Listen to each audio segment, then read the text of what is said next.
Salut à tous, on se retrouve aujourd'hui pour parler du FC Barcelone en ce mardi 26 décembre et on commence aujourd'hui avec quelques photos en mode Noël et surtout un rapport aussi avec le FC Barcelone et les joueurs actuellement en repos encore, ils reprendront l'entraînement là d'ici quelques jours. Ils ont fêté Noël bien sûr, donc il y a une petite photo de Gundogan et Sarah, sa femme et leur enfant. On peut voir aussi Sergi Roberto avec sa copine, on fêtait Noël. On peut voir aussi les deux frères Baldé, donc Alejandro Baldé et son frère ainsi que sa sœur. On peut voir aussi Ajojo avec sa fille qui est sur Instagram. Gavi qui célèbre Noël. Regardez juste à côté de lui là quoi, les béquilles parce qu'on sait qu'il a été opéré il y a encore quelques semaines, une rupture des ligaments croisés, devrait faire son retour au mois de septembre prochain. Donc on lui souhaite bien sûr un très bon rétablissement. Gavi, Lewandowski, la famille Lewandowski avec sa femme Anna et ses deux petites filles.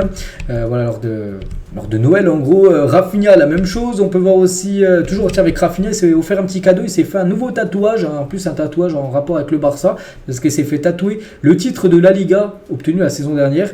Il s'est fait ça sur sa cuisse. Donc voilà, concernant Rafinha. Concernant Vitor Roque, donc lui c'est imminent son arrivée du côté de Barcelone. On peut voir qu'il a fêté également Noël avec sa copine ou même avec sa famille. Et Vitor Roque prépare ses valises pour se rendre à Barcelone parce que normalement il devrait se rendre en Espagne dans les 24 prochaines heures. Est-ce qu'il est déjà à Barcelone? Est-ce que c'est aujourd'hui, demain? J'en sais rien, mais voilà, c'est imminent. Il devrait être présent pour l'entraînement. L'entraînement, je crois que c'est samedi. À la reprise de l'entraînement, il devrait être là, tout simplement, Vitor Roque. Et potentiellement, là, on peut déjà le voir en train d'embrasser les cuissons du Barça. Et potentiellement, il pourrait être apte pour ce match jeudi prochain. Bon, pas après-demain, c'est dans 9 jours le prochain match du Barça. Ça sera Las Palmas. Et normalement, enfin on pense qu'il sera dans le groupe. Bien sûr, Vitor Roque pour cette rencontre. Donc ensuite, il y aura Barbastro. Il y aura Osasuna, demi-finale de Super Coupe d'Espagne. Puis après, il y aura de la Liga. Puis il y a ce match de Ligue des Champions, 8e de finale aller. Contre l'équipe de Naples, le 21 février 2024. En parlant de l'année 2024, la une aujourd'hui du journal Sport. Donc le plan de Xavi pour 2024. Qu'est-ce qu'il veut? Qu'est-ce qu'il espère tout simplement? Donc mon souhait pour 2024 est le 125e anniversaire de la fondation du club, est la santé, la paix et les succès sportifs pour l'ensemble du club, en particulier dans le football. J'espère que nous y travaillons. Sur le plan sportif, nous voulons remporter le plus de titres possible. Il est vrai que nous avons une bonne année l'année dernière avec 2 trophées. Donc la Super Coupe d'Espagne, que le Barça va rejouer, essayer de gagner, garder son titre, et la Liga remportée, on se souvient. Donc, mais bien sûr, les objectifs pour cette année sont toujours valables. Je demande que 2024 soit aussi bonne que 2023. Voilà ce qu'il aimerait tout simplement pour cette nouvelle année qui arrive là dans quelques jours, l'année 2024. Et une question qui a été posée à Xavi: quel est le plus grand athlète de tous les temps? Donc il a dit: je suis très classique, je choisirais Messi et Michael Jordan, donc un célèbre bien sûr basketteur. Toujours avec le Barça, regardez le classement de la Liga sur l'année 2023 et le Barça serait premier ex-aequo avec l'Atlético Madrid. Donc l'année 2023 en gros c'est depuis janvier jusqu'à le dernier match. Tu fais un classement et voilà, donc l'Atlético et le Barça 88 points, 41 matchs depuis janvier, et on peut voir en gros, je sais pas pourquoi l'Atlético peut-être devant le Barça par rapport à la différence de but, je pense c'est pour ça qu'ils sont devant. Donc le Real Madrid 3 points derrière, puis après il y a le Creux avec Girona 77 points, ils ont pris beaucoup de points surtout sur cette saison là, donc le Barça serait quand même premier, on peut dire ex-aequo sur l'année en termes de points pris du côté de cette Liga. On va parler de Chadi Riyad, donc ancien joueur du Barça. Il avait été vendu du côté du Betis. Une petite info concernant ce joueur, donc dans l'attente d'une nouvelle confirmation, le journal Sport.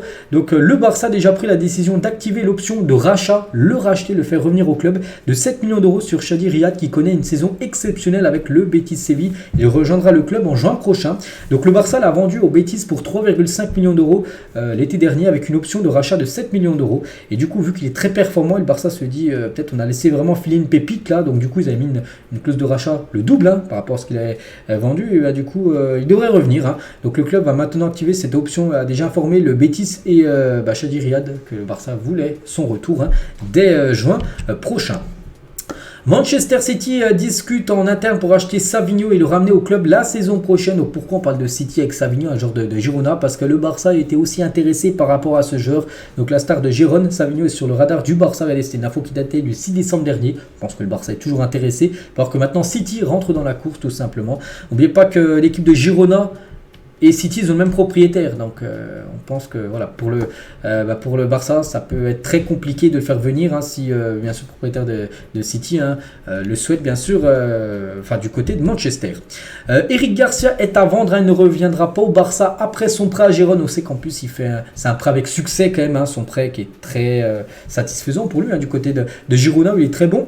Et du coup, le Barça ne souhaite pas son retour. En gros, il devrait être vendu soit à Girona, soit à une autre équipe. Et la bonne nouvelle, c'est surtout, vu qu'il fait une grosse saison, on pense qu'il pourrait être vendu à un bon prix, on peut dire, l'été prochain. Le Barça est susceptible de vendre Koundé ou Christensen l'été prochain. De toute façon, il y a quelques semaines, j'avais dit qu'un normalement un défenseur qui coûte de l'argent devrait être vendu.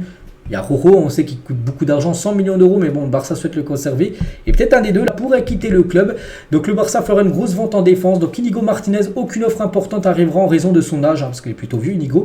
Donc Rojo, pour l'instant, il est invendable, mais bon, invendable, on verra, parce que si le Bayern propose 100 millions d'euros, parce que là, en janvier, il ne voulait pas lâcher le Barça, mais là, 600 millions d'euros encore que le Bayern propose en juin prochain, ça peut faire réfléchir à l'équipe. Sinon, Christensen ou Koundé devraient être en vente. Voilà, parce que c'est deux joueurs aussi qui coûtent cher. Mais voilà, un défenseur qui coûte cher devrait être vendu normalement lors de l'été 2024. Concernant un autre défenseur qui a aussi une belle valeur marchande, malgré que son début de saison n'est pas super bon, c'est Alejandro Balde. Chelsea, Manchester City et Manchester United s'intéressent à Balde. Mendes, les gars, a informé le club de la possibilité d'une grosse vente cet été. Donc lui aussi, c'est une option bien sûr par rapport à une grosse rentrée d'argent en le vendant à une grosse équipe anglaise.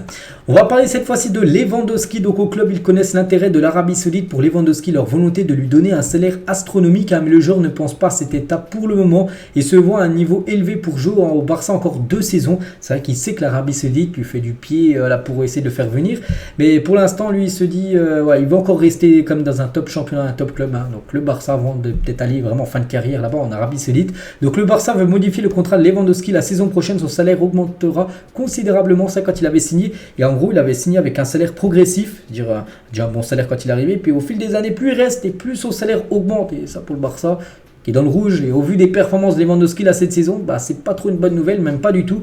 Donc c'est pour ça que le Barça va essayer de modifier son contrat et qu'il n'accepte pas ce salaire qui va monter à la hausse, on peut dire. Donc son agent a rencontré Laporta il y a quelques jours pour parler tout simplement de ce que je viens de vous dire. Le Barça n'a pas l'intention de vendre Pablo Torre, un joueur prêté à Girona, et l'idée est qu'il soit avec l'équipe la saison prochaine. Voilà, Pablo Torre devrait être conservé par Xavi, si Xavi est toujours le coach du Barça saison prochaine. Bientôt le Barça informera Marcos Alonso et Sergio Roberto de la décision de continuer ou non au club. N'oubliez pas que les deux joueurs sont en fin de contrat dans 6 mois et 4 jours exactement, ça sera le 30 juin 2024.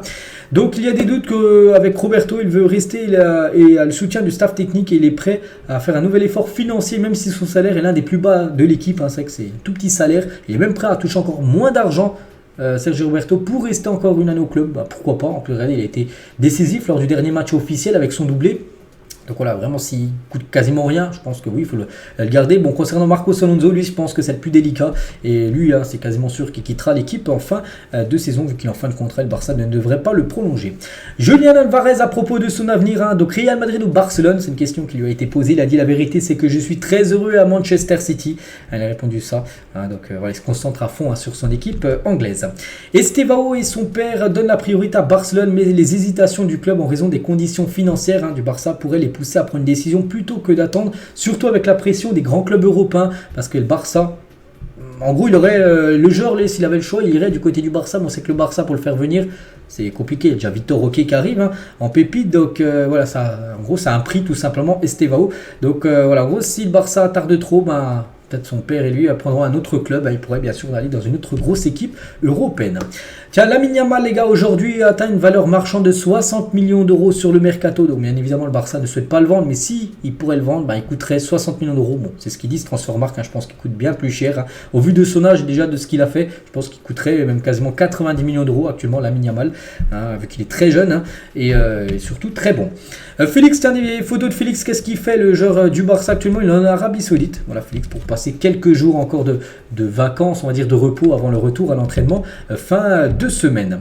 Le temps passe vite dans le football. Regardez ces 4 joueurs-là au Barça, il y a encore quelques années maintenant, ils sont les 4 ensemble. Bon, c'est une photomontage parce qu'ils n'ont toujours pas joué les 4 ensemble du côté d'Inter Miami. Bon, les 3 ont déjà joué ensemble, mais pas encore Luis Suarez. Mais voilà, c'est la même photo avec des nouveaux maillots. C'est que l'Inter Miami essaye de refaire le Barça Prime d'il y a quelques années. Et aussi les gars, c'est deux duos, avec le duo, la MSN, Messi, Suarez, Neymar et la BBC, parce que même c'est le club rival, le Real Madrid. Voilà, quand ils s'affrontaient, ces deux duos lors des Real Barça, c'était quand même une sacrée ferveur, on peut le dire. Donc voilà les gars, ce qu'il y a à dire aujourd'hui. J'espère que ça vous a plu. On se retrouve demain, demain mercredi, pour le prochain numéro. Très bonne journée à vous et à demain.